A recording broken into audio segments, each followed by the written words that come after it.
are we doing today, Jacob? Jacob? Alright, yeah. Today we're going to be, well, I'm going to be reviewing Mount & Blade 2 Bannerlord. Welcome to NerdOut. I'm so alone.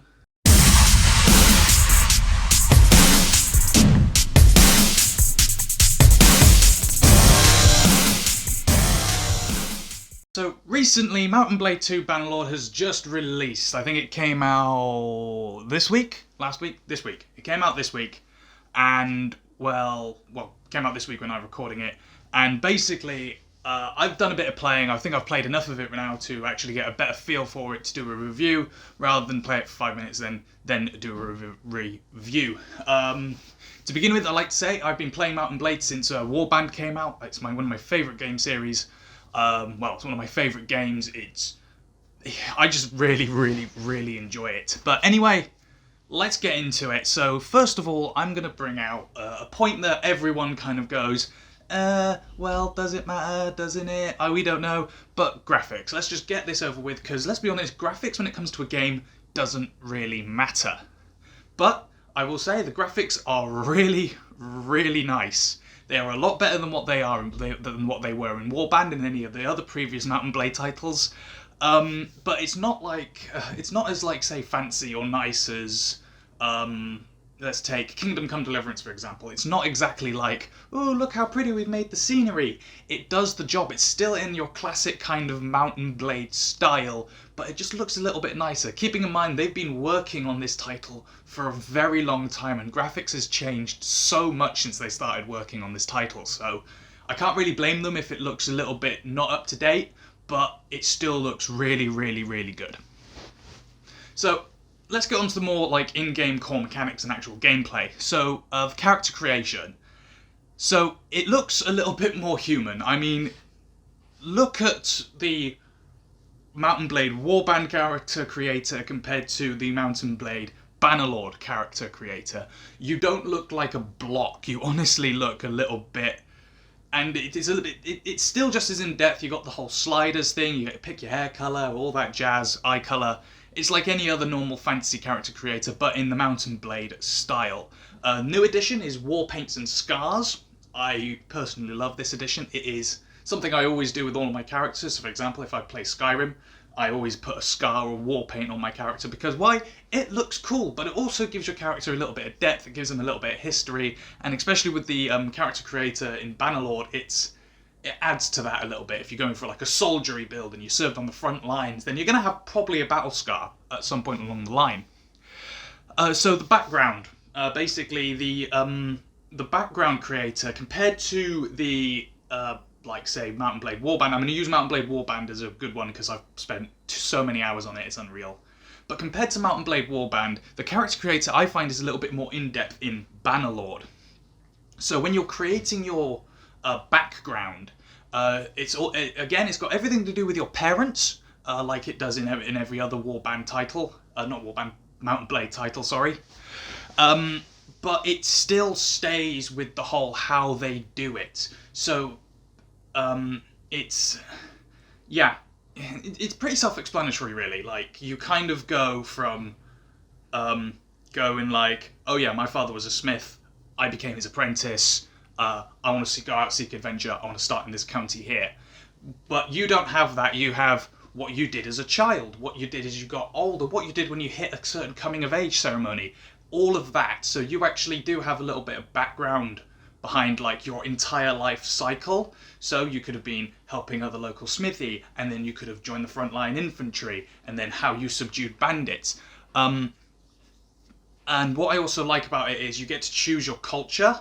Like you actually get to choose what culture you're a part of. It does determine your starting location as well, but choosing your culture to me is very good. Like you could kind of have like a generic culture in the previous Warband title, but to have like, this is my culture, this is what I am, this is where I want to be, and these are the kind of troops I want to recruit. And it does, and each culture gives you a certain boost on certain things. For example, if you play one of the Imperials, I'm going to call them basically, you are going to have a boost in siege weaponry.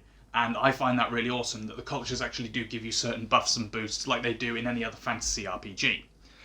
Seeing your stats visibly increase right next to the character creator rather than just assigning points right at the start, I think that's a really nice addition. You can get to see where your focus points are, but we'll get back into that when we get onto gameplay.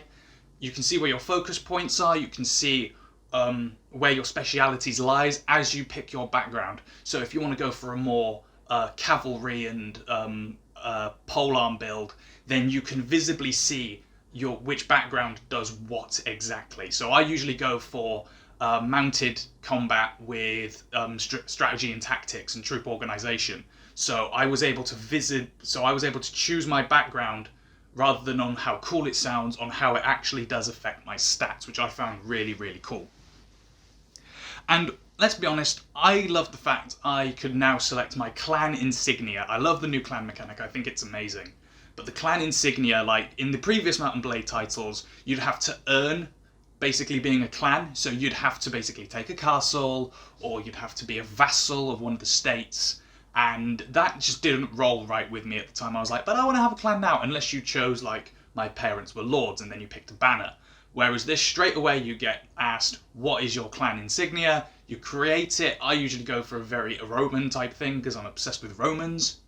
And it's really cool because you can basically off the bat start off with like, this is what my banner's going to be like, this is how it's going to roll, and I'm going to conquer the world or become a vassal with this flag. And because of the clan mechanic, people don't declare war on kingdoms anymore, they can declare war on clans. So if you're an individual clan, and there's many other individual clans that aren't part of vassal states or kingdoms, more mercenaries for hire, who are in fact at war with people who they are not a vassal, who they are not hired out from, so they are like raid, etc.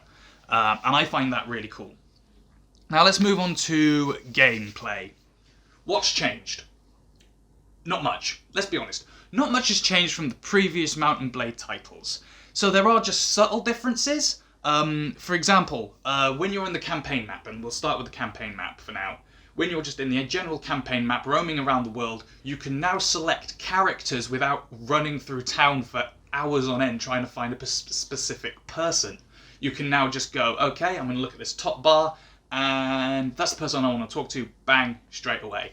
You can also basically see ransom brokers inside the tavern, so you just click, I want to go to the tavern district, and I want to sell or ransom all my prisoners to the ransom broker. And you could do that with just a click of the button. It's a lot more user-friendly, it's a lot easier. Sure, you can go in there and find them and play classic Mount and Blade style, but personally, if it's a bit more user-friendly, it makes the game a little bit more accessible to a wider audience. The forge mechanic. Oh my lord, the forge mechanic. You can create your own swords, and spears, and axes, and maces, and everything under the sun. It is awesome. I don't know how I can express that enough. That it has added the forge. You can just build whatever weapon, your dream weapon to look like. Sure, your blacksmithing skill and everything else is all dependent on what you can forge, how well it works, what kind of equipment and what kind of pieces of the sword you are using will also determine how heavy the sword is, how well it swings, or you get the gist. But to be able to create your own sword, create like your, basically like in Game of Thrones, have your own needle, have your own oath breaker, that kind of thing, an oath keeper, sorry. And being able to have that, to me, is awesome. I can have my own spear and call it whatever the hell I want. I can have my own sword and call it like Heartseeker or something. And it is wicked. So let's go into the actual battles now. As far as, because campaign-wise, nothing's changed. Apart from sieges. Sieges are a lot better thought out, and parties as well, when leaders rally parties. We'll get into that though. Because when leaders rally parties, I might as well talk about it. When leaders rally parties, there is an automatic follow button now. You go to your liege's party, and you follow them around, you get involved in sieges, you get involved in massive battles, and it truly is amazing. So the combat's a little bit more refined, mainly in the aspect of its troop movement. That's a bit more refined. Everything else is still pretty much classic Mount and Blade. So, like how you swing, like the directions, play it in first person, play it in third person, whichever one you want. It is still Mount and Blade, no matter what. But as far as ordering troops go, it's a little easier. If you know the hotkeys, then you're off and away. Like, I immediately settled into the hotkeys of ordering troops around. If you're not used to it and you're just getting into Mount and Blade, it gets a bit confusing at first. I had it with Warband. But now when I say I can send troops and say, go over there, because there's a flag there, and I can actually set out their line and formation. The same goes for when you go before a siege. You can set out what troops go where, what siege weapons they're on, etc. For example, one battle I had, I was basically a party of 46. I just came out of a battle with a bigger party, and it was against the Western Empire. And I won the battle, but I lost quite a few troops to injuries and death. But then suddenly a 106 stack came out of nowhere, and I'm going, Jesus Christ, how can I win this? But, and here's the biggest but, they have well balanced the game on the aspect of if a leader loses a lot of troops, they're going to get recruits. Like, the majority of their the majority of their army is going to be recruits if they've recently lost a big battle. And obviously that's what happened to this 106 stack, because when I got into the actual battle, I found most of their infantry were recruits. They had a couple of archers and heavier cavalry than what I did. Basically how the battle rolled out is I put my archers up on the high ground and set my infantry in front of them to form a shield wall, just in case their infantry came charging. What in fact happened was the enemy cavalry came charging at us. I then set my cavalry to follow me into battling a counter skirmish against their cavalry. Arrows are flying everywhere, and it's one thing I like about Mount and Blade is that the placement of your troops, the ranges of your troops, and the experience of your troop can determine the outcome of a battle. So I had a row of elite archers. I had quite well trained, quite elite, not as many recruits, frontline infantry, and I had okay cavalry. But as my cavalry are fighting this counter skirmish, they're running out of arrows. I'm running out of arrows. As the cavalry fall back, I order my infantry to charge, and then but before the infantry get there, I basically form a wedge, and my cavalry just drive straight through the infantry. We catch up with the cavalry. I won the battle, basically. I won against impossible odds, and I thank it all to the new mechanics of actually being able to direct your troops a lot better, and I know the hotkeys okay. Sieges. Yes. Sieges are very good now. I personally love them. It's no longer run up a ramp, stand in front of a castle for ages, and then run up a ramp with God knows what else. No, you've got catapults, you've got battering rams, you've got siege towers, and you can control them, your troops control them, and it's just absolutely amazing. Like, your decisions that you make during a siege, even in the primary placement of your troops, can either make or break the siege. I got overzealous with a siege. Even though I had more elite troops than the defenders, it is a siege. The defenders have a natural advantage, and I got completely annihilated by them. But that's what kind of happens, and, well, I should have expected it with basically half of their force, of the defending forces. I got greedy, I felt confident, and Mount and Blade kicked my ass for it. So the clan mechanic, I think, is very good. I like the new clan mechanic. You level up your clan. The more you level up your clan, the more parties you can have, the more fiefs you can own without anyone going, hey, can you give me a fief? It's a lot more, it's been overhauled to the aspect of you can be your own person right off the bat. You can be a mercenary company. You can try and get your own kingdom going. This is your clan. You can get the elite follower. You can get your followers in, and as your clan levels up, you can get your followers to create more bands, more war bands. And I find it amazing because there's a whole party management tab. Managing your followers' equipment is a lot better on that aspect. I think it's amazing. Leveling up! Now, this is juicy. With leveling up, it's a case of you don't really have like, oh, I'm going to put some points into pole arms, I'm going to put some points into this. No. So you level up each individual aspect, like, for example, swordplay and archery, by doing it. However, you can make it easier every time you level up, you put a focus point, and I think you're allowed 5 focus points per skill. So the focus points basically gives you a boost into doing that skill. The more focus points you put in as well, the more traits and the more little buffs you will get out of it. And sometimes you have to choose between buffs, like, do I want more health or do I want to deal more damage with my sword? I'm going to say I want to deal more damage with my sword. And then the riding one, do I want to be better? Do I want to be quicker at riding on the battlefield, or do I want to be able to handle higher level horses, or do I want to be able to move quicker on the campaign map? So you're faced with choices whenever you put focus points in.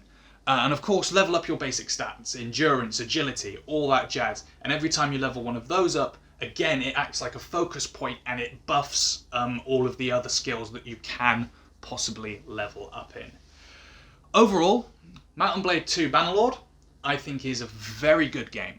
I thoroughly enjoy it. Probably a small bias from me because I've played Mount & Blade for as long as I can remember at the minute. And yeah, if you want to buy it, I'd say buy it if you are an experienced Mount & Blade player and you like Mount & Blade and you're not too sure on Bannerlord, or because of the stuff that's going on right now, it can be very difficult. Definitely keep in mind that this game, I think, is still in early access, but it's at a very, very good point. It's a very, very good point in early access, and I don't think it will be in early access for long. If you're new to Mount & Blade, I would say maybe. It's a lot more user-friendly than its previous titles, so I think Bannerlord might be a good time to get into it. However, troop movement, you will have to learn that on your own. Everyone else does.